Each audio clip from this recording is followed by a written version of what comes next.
Governador, mas o senhor é comunista? O senhor se declara comunista? E o que é ser um comunista no ano da graça de 2019? Eu sou comunista, graças a Deus. Acho que essa já é uma resposta para ti. E bem incoerente, hein, Governador? Bem incoerente. De jeito nenhum, pelo contrário. Vai no livro do Atos dos Apóstolos, capítulo 4, versículo 32, que tu vai ver lá uma descrição. Mas é um comunista de iPhone, hein? É um comunista de iPhone. Mas, claro, a tecnologia é essencial. Nós queremos que todos tenham tecnologia. Essa é a diferença. Alguns querem que a tecnologia seja para poucos, nós queremos que seja para todos. E ser comunista é sobre tudo isso. Defender comunhão, partilha, defender justiça social. São valores que devem ser sempre atualizados. Se a gente olhar que esses princípios são fora de moda, significa que a sociedade fracassou. Nós acreditamos na solidariedade, na convivência, na partilha. E claro que há projetos históricos de um jeito, de outro, no capitalismo também, qualquer sistema econômico do mundo tem seus acertos, seus erros. Não há mais, Carlos Andreasa, aquela dogmatização que havia, obviamente, no século XIX, porque a história muda. Mas nós temos, como disse, uma perspectiva muito clara de que a riqueza tem que ser partilhada com mais justiça, oportunidades. Eu estou chegando à conclusão que um dos grandes problemas, talvez os mais sérios, na comunicação política, no debate político, é a incapacidade das pessoas de compreender conceitos básicos de política. Talvez sejam três grandes mecanismos, na verdade. Um deles é a incompreensão, que é realmente a pessoa não entender do que está falando. O segundo dele é a distorção. Talvez a pessoa até entenda do que está falando, mas distorce para confundir o interlocutor ou a pessoa com quem ela está conversando. E o terceiro mecanismo é a simplificação. Você pegar algo extremamente complexo, simplificar, e assim também está distorcendo, de certo modo. Por que eu digo isso? Dias atrás, o Flávio Dino, que é o atual governador do Maranhão, pertencente ao PCdoB, né, o Partido Comunista do Brasil, ele foi entrevistado no programa My News, aqui na internet, aqui no YouTube. A entrevista é bastante interessante, tem 1h e pouca de entrevista, bastante interessante você ver as posições dele, é bastante incisivo, defende bem as ideias dele, defende bem aquilo que ele pensa, não faz concessões nas suas posturas políticas, ideológicas, mas logo de cara, no começo da entrevista, você tem ali ele sendo sabatinado pelo Andreasa, Carlos Andreasa, que é editor da Record e tem um programa na Jovem Pan, sabatinado também pela Lilia Vitifib, pela Mara Luquete e pela Marilis Pereira Jorge, que é a entrevistadora. E tem um trechinho, como eu disse no começo, no qual eles começam a falar sobre o comunismo, né? Sobre o que é o comunismo, se ele é comunista de fato ou se ele não é. E foi um trecho tão interessante que eu compartilhei no meu Twitter, porque eu gostei da resposta do Flávio Dino sobre isso. Peguei um trechinho bem curtinho, ali 1 minutinho e pouco, e compartilhei no Twitter. E depois, quando eu fui ver a entrevista integral, a coisa se complica um pouquinho ali, mas a gente vai entrar nesse ponto. E você vê os interlocutores do Flávio Dino ali estarrecidos porque ele se proclama como comunista. Não entendem como isso é possível, como alguém ser comunista hoje em dia. E daí o Flávio Dino responde, né, que ele é comunista graças a Deus, e o Andreasa fala que é uma contradição, né, isso aí não funciona, né. Como resposta, o Flávio Dino menciona um trechinho do Atos dos Apóstolos, Novo Testamento, que diz o seguinte, que eu vou ler para vocês, que é interessante vocês perceberem a que o Dino se refere. Então fala o seguinte aqui, capítulo 4 do Atos dos Apóstolos, versículo 32 em diante. E aqui fala da comunidade primitiva, né, dos cristãos primitivos, logo após a morte de Jesus. A multidão dos fiéis era um só coração e uma só alma. Ninguém dizia que eram suas as coisas que possuía, mas tudo entre eles era comum. Ou seja, um comunismo primitivo. Não havia propriedade privada, não havia nada que fosse do indivíduo, mas de toda a comunidade. Depois, mais adiante, né, versículo 34, nem havia entre eles nenhum necessitado, porque todos os que possuíam terras ou casa vendiam-nas, e traziam o preço do que tinham vendido e depositavam-no aos pés dos apóstolos. Repartia-se então a cada um deles conforme sua necessidade. Essa frase aqui, repartia-se então a cada um deles conforme sua necessidade, é muito próximo do que você vê no anarquismo clássico, a cada um de acordo com a sua necessidade. Então isso aqui é um comunismo, isso aqui é uma forma de comunismo primitivo, cristão, embora na verdade quando a gente fala de comunismo atualmente, hoje em dia a gente tem em mente uma linha marxista e mais particularmente uma linha marxista-leninista, que é como você viu se desenvolvendo depois na União Soviética, que na verdade não era exatamente comunismo como você entende na teoria, né? Na prática a coisa é um pouco diferente. E depois prosseguindo aqui também nos Atos dos Apóstolos, no capítulo 5, logo no começo aqui, você vê uma cena que é assustadora, né? Você tem um casal, né, o Ananias e a Safira, cristãos também, e eles vão lá e vendem um campo, E eles combinam entre eles, né, o marido e a esposa combinam de guardar o dinheiro para eles. Vamos ficar com uma parte do dinheiro e a gente só entrega uma parte para os apóstolos. Vamos ocultar uma parte do nosso dinheiro. E o que acontece aqui, olha, os apóstolos descobrem que o Ananias está mentindo para eles, chama eles lá, né, para prestar contas do campo, e daí o Pedro diz para Ananias, aqui no versículo 3, aqui no capítulo 5. Ananias, por que tomou conta Satanás do teu coração, para que mentisses ao Espírito Santo e enganasses acerca do valor do campo? Acaso não o podias conservar sem vendê-lo, e depois de vendido, não podias livremente dispor dessa quantia? Por que imaginaste isso em seu coração? Não foi aos homens que mentiste, mas a Deus. Ao ouvir essas palavras, Ananias caiu morto.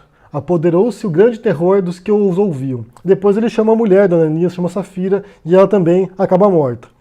Aqui você vê uma cena no qual Deus, o Deus dos cristãos, executa um casal, Ananias e Safira, porque eles não eram comunistas. Veja bem, trecho da Bíblia aqui, Atos dos Apóstolos, capítulo 5. Deus mata duas pessoas porque elas não são comunistas. Porque se elas fossem comunistas não teriam sido mortas. Mas aqui eu repito, né, isso aqui é uma vertente. Você tem várias vertentes, e quando a gente fala de sistemas, né, o que é comunismo, o que é socialismo, o que é capitalismo, você percebe que as pessoas não sabem, né, e não apenas esses conceitos políticos e econômicos, mas também outros conceitos, né, o que é feminismo, o que é racismo, as pessoas não sabem. As pessoas não sabem do que estão falando. Então há uma grande confusão nesses termos, há uma grande incompreensão mesmo, e é muito difícil você estabelecer um debate com a pessoa quando a pessoa não sabe noções básicas desses conceitos. Por exemplo, o comunismo hoje, para o bolsonarismo, para os eleitores do Bolsonaro e para os olavistas, serve para enquadrar todos aqueles dos quais eles discordam. Então, se você é contra o Bolsonaro, se você é oposição ao Bolsonaro, se você critica o Bolsonaro, você é comunista. Não importa se você realmente acredita numa redistribuição de renda, não importa se você realmente acredita no fim do Estado ou no fim da propriedade privada, não importa. Se você discordou do Bolsonaro, você é um comunista. Hoje, inclusive, li uma reportagem no Estadão aqui falando sobre o Léo Índio, que é um dos primos dos filhos do Bolsonaro, e aparentemente ele virou um caçador de comunista agora. Ele fica levantando dossiês de pessoas no governo, nos escalões mais baixos do governo, na administração pública, em diferentes estados, levantando dossiês dessas pessoas para mostrar como há comunistas infiltrados na política brasileira. Na verdade, se você vê a definição clássica de comunismo, né, como eu disse, o comunismo marxista, provavelmente tem pouquíssimas pessoas, mesmo na esquerda, mesmo na oposição ao Bolsonaro, que sejam de fato comunistas, que realmente acreditem no fim do capitalismo e uma sociedade sem Estado, sem propriedade privada, na qual haja uma completa redistribuição de riqueza de acordo com a necessidade das pessoas. Acho que pouquíssimos acreditam nisso. Talvez até entre membros do PCdoB tenham pessoas ali que não sejam comunistas na prática, que realmente não acreditam que isso seja possível. E nessa entrevista com o Flávio Dino,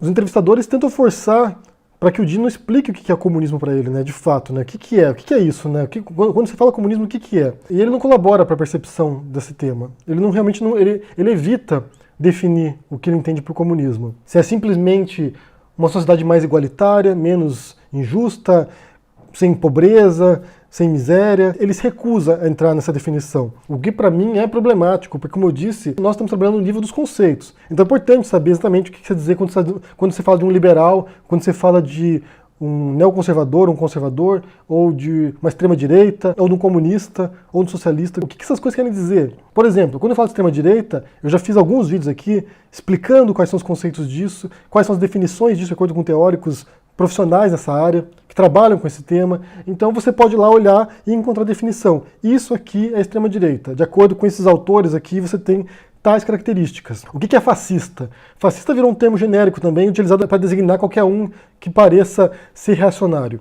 E, na verdade, você tem alguma classificação ali, você pode utilizar diferentes autores para designar isso, o que é fascismo. Você tem o fascismo histórico, anos 20, 30 e 40, na Itália, Alemanha, alguns países europeus, no Japão também, que seria um proto-fascismo, ou o próprio Getúlio Vargas, que teria um discurso fascistoide, mas você tem no período histórico, você pode olhar e identificar quais são os elementos. E você tem também alguns termos que se desenvolvem historicamente e assumem um novo contexto, um novo sentido. Mas é muito complicado você debater certos assuntos quando nós não estamos falando a mesma coisa. Você tem uma ideia em mente, você tem um conceito definido historicamente, ou por algum autor, ou por algum teórico, e a outra pessoa fala de uma coisa que não tem nada a ver com isso.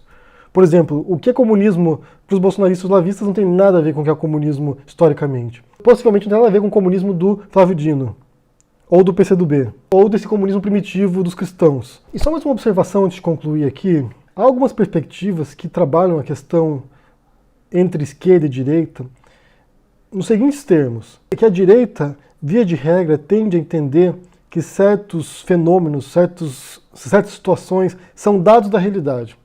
Então é assim, sempre foi assim, e não há muito que a gente possa fazer para mudar. Então, por exemplo, o mundo é injusto, o mundo é desigual, alguns mandam, outros obedecem, há uma hierarquia na sociedade, isso desde sempre, isso não vai mudar.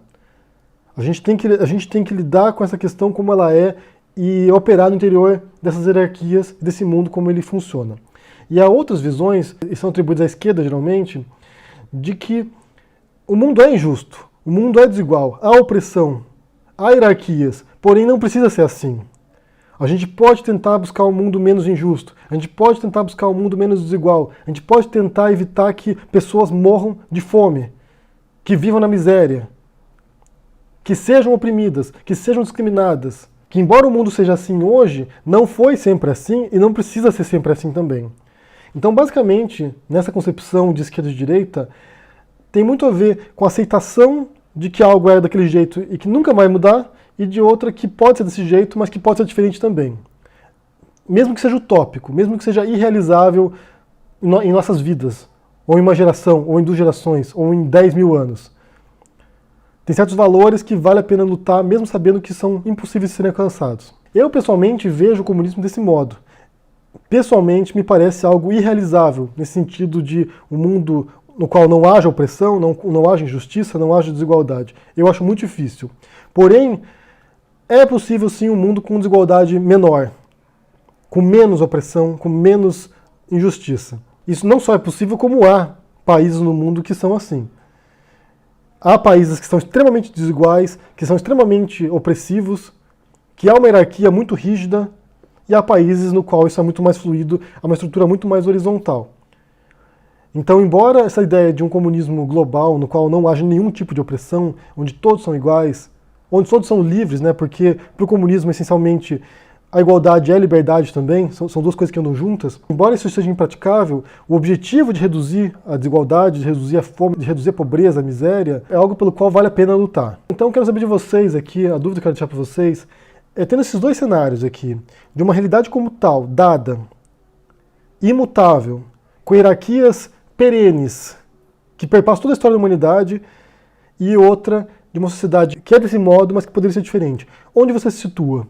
Você acha que o mundo não tem transformação, que sempre vai ser desigual, que sempre vai ter opressão, ou você pensa que isso pode mudar, que a gente pode sonhar com algo melhor e lutar para isso? Eu acho que talvez no futuro a gente possa voltar aqui e explicar de maneira muito mais didática, talvez pegando alguns autores basilares nesses conceitos aqui, e trabalhar com a noção do que é capitalismo, do que é socialismo, do que é comunismo, do que é liberalismo, do que é conservadorismo, para que as pessoas entendam, possam entender realmente, conceitualmente, teoricamente, o que se diz sobre isso e como se consolidou historicamente. Porque isso é um primeiro passo para evitar que a gente fale de coisas diferentes, né? Que a pessoa pense em comunista, pense em alguém lá, um soviético, comendo criancinhas. Ou que pense que comunismo é o que tem na Coreia do Norte, por exemplo. Ou que pense que anarquista é alguém que está na rua botando fogo nas coisas. Ou achar que capitalista é alguém que apoia capitalismo. Se a gente começar a esclarecer esses conceitos, talvez tenha um debate um pouquinho mais racional, um pouquinho mais sensato sobre esses temas.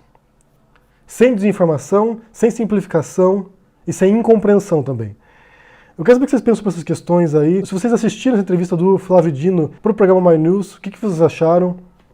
E sobre essa questão da desigualdade, se ela é imutável, histórica e um dado da realidade, ou se ela pode ser diminuída e combatida também. Deixa no comentário aqui embaixo, deixa o joinha, assina o canal, ajude no apoio, a gente se vê por aí. Abraço e até mais. Tchau!